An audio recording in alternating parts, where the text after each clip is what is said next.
بھارت کے پہلے وزیر اعظم جواہر لال نہرو کی بیٹی اندرا گاندھی، جو بعد میں خود بھی 3 بار وزیر اعظم بنی، ان کی فیروز خان کے ساتھ شادی کیسے ہوئی؟ فیروز خان مسلمان تھے یا پارسی؟ اور کیا اندرا گاندھی نے فیروز خان سے شادی کے بعد اسلام قبول کر لیا تھا؟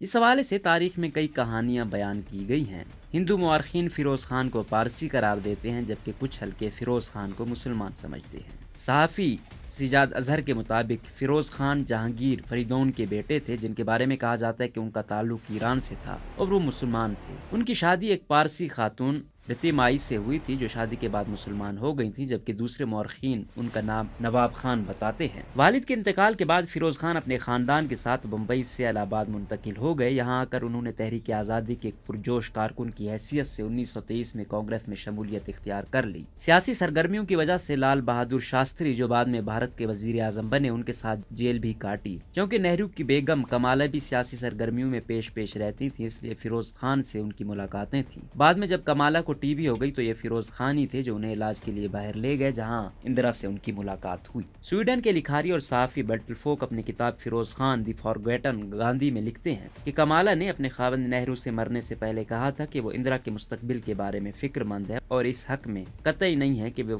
فیروز خان سے شادی کرے، کیونکہ وہ اندرا کے لائق نہیں ہے۔ کمالہ فیروز خان کی جانب سے اندرا کے ساتھ شادی کی تجویز کو رد کر چکی تھی۔ کمالہ 1936 میں انتقال کر گئی، مگر تب تک فیروز خان اور اندرا کی زندگی ایک نئے موڑ لے چکی تھی۔ نہرو کو دونوں کے معاشقے کا پہلے سے علم تھا، لیکن یہ نہیں معلوم تھا کہ نوبت شادی تک بھی پہنچے گی۔ دونوں نے لندن کی ایک مسجد میں جا کر شادی کر لی۔ اندرا نے اپنا اسلامی نام میمونہ بیگم رکھ لیا۔ جب نہرو کو شادی کا پتہ چلا تو انہوں نے گاندھی سے رابطہ کیا کہ وہ اس سلسلے میں کردار ادا کرے۔ نہرو کو فیروز خان پر نہیں، ان کے مذہب پر اعتراض تھا۔ بعد میں انہوں نے فیروز خان اور اندرا کو ہندوستان بلا کر 26 مارچ 1942 کو ان کی شادی ہندو طریقے سے کر دی۔ گاندھی کا لاحقہ فیروز خان سے کیسے اندرا کے حصے میں آیا؟ فیروز خان کا خاندانی نام فیروز خان گندے تھا۔ وہ ہندوستان کی آزادی کی تحریک میں مہاتما گاندھی کے کردار سے بہت متاثر تھے اور انہیں اپنا آئیڈیل مانتے تھے۔ گاندھی بھی ان کی بہت قدر کرتے تھے۔ ایک موقع پر انہوں نے کہا کہ اگر مجھے فیروز خان کی طرح کے 7 افراد مل جائیں تو ہندوستان 7 روز میں آزاد ہو جائے۔ فیروز خان، جو پہلے اپنا خاندانی نام گندے استعمال کرتے تھے، انہوں نے محبت میں گاندے کو گاندھی سے بدل دیا۔ بعض مورخین کہتے ہیں کہ نہرو نے ان کی مذہبی شناخت کو چھپانے کے لیے انہیں مجبور کیا کہ وہ اپنے نام کے ساتھ لفظ گاندھی لکھیں۔ اس طرح شادی کے بعد اندرا کے نام کے ساتھ بھی لفظ گاندھی آ گیا۔ فیروز خان اور گاندھی کے تعلقات کشیدہ کیسے ہوئے؟ ہندوستان چھوڑ دو تحریک کے دنوں میں، جب دونوں کی شادی کو ابھی 6 ماہ بھی نہیں ہوئے تھے، کہ اگست 1942 میں انہیں گرفتار کر کے 1 سال کے لیے جیل میں ڈال دیا گیا۔ اس کے بعد ان کے 2 بیٹے راجیو اور سنجے 1944 اور 1946 میں پیدا ہوئے۔ معروف بھارتی اسکالر کے این راؤ اپنی کتاب دی نہرو ڈائنسٹی میں لکھتے ہیں کہ راجیو گاندھی کی پیدائش کے کچھ عرصے بعد اندرا گاندھی کے اپنے شوہر فیروز سے تعلقات کشیدہ ہو گئے اور دونوں الگ الگ رہنے لگے، لیکن باقاعدہ طلاق بھی نہیں ہوئی۔ اس دوران اندرا حاملہ ہوئی اور سنجے پیدا ہوا۔ این کے راؤ اپنی کتاب میں دعویٰ کرتے ہیں کہ سنجے گاندھی فیروز خان کا بیٹا نہیں تھا، بلکہ ایک اور مسلمان یونس خان کا بیٹا تھا، جو پیشے کے لحاظ سے سفارتکار تھے۔ انہوں نے اندرا گاندھی کے ساتھ تعلقات پیدا کر لیے تھے۔ بعد میں وہ اندرا گاندھی کے مشیر بھی رہے۔ بقول این کے راؤ، اندرا گاندھی اپنے باپ نہرو کی طرح دل پھینک واقع ہوئی تھی۔ فیروز خان سے اگرچہ انہوں نے اپنی پسند کی شادی کی تھی اور وہ لندن میں فیروز خان کے ساتھ گزرے اپنے ایام کو اپنی زندگی کا سرمایہ سمجھتی تھی،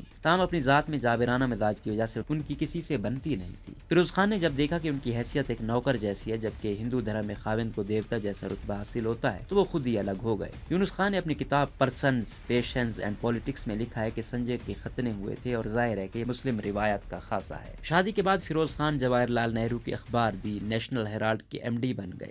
آزادی کے بعد 1950 سے 1952 کے درمیان وہ صوبائی اسمبلی کے رکن نامزد ہوئے۔ 1952 میں جب بھارت میں پہلے عام انتخابات ہوئے تو وہ رائے بریلی اتر پردیش سے لوک سبھا کے ممبر منتخب ہو گئے۔ اس الیکشن مہم میں اندرا گاندھی نے دلی سے آ کر ان کی الیکشن مہم میں حصہ لیا تھا۔ منتخب ہونے کے بعد انہوں نے کرپشن کے خلاف آواز اٹھائی اور معروف بینکر رام کشن ڈالمیا کا پردہ چاک کیا۔ 1957 میں جب وہ دوبارہ منتخب ہوئے تو انہوں نے حکومتی انشورنس کمپنی میں مالی بے ضابطگیوں پر آواز اٹھائی، جس کی وجہ سے نہرو حکومت کی شفافیت نہ صرف سوالیہ نشان بن گئی بلکہ ان کے وزیر خزانہ کو مستعفی بھی ہونا پڑا۔ یہیں سے ان کی اور نہرو خاندان کے چپکلش کی خبریں سامنے آنا شروع ہو گئی۔ 1998 میں فیروز خان کو دل کا دورہ پڑا۔ اندرا گاندھی اس وقت اپنے والد کے ساتھ وزیر اعظم کی سرکاری رہائش گاہ راہ میں قیام پذیر تھی۔ انہیں جب فیروز خان کی بیماری کی اطلاع ملی تو وہ اپنے والد کے ساتھ بھوٹان کے دورے پر تھیں۔ وہ وہاں سے واپس آئیں اور فیروز خان کو لے کر کشمیر چلی گئیں۔ تاہم 1960 میں انہیں دل کا دورہ پڑا اور وہ دلی کے ایک اسپتال میں انتقال کر گئے۔ ان کی تدفین پارسائی طریقے سے کی گئی۔ ان کی وفات کے 6 سال بعد اندرا بھارت کی وزیر اعظم بن گئیں۔ رائے بریلی کی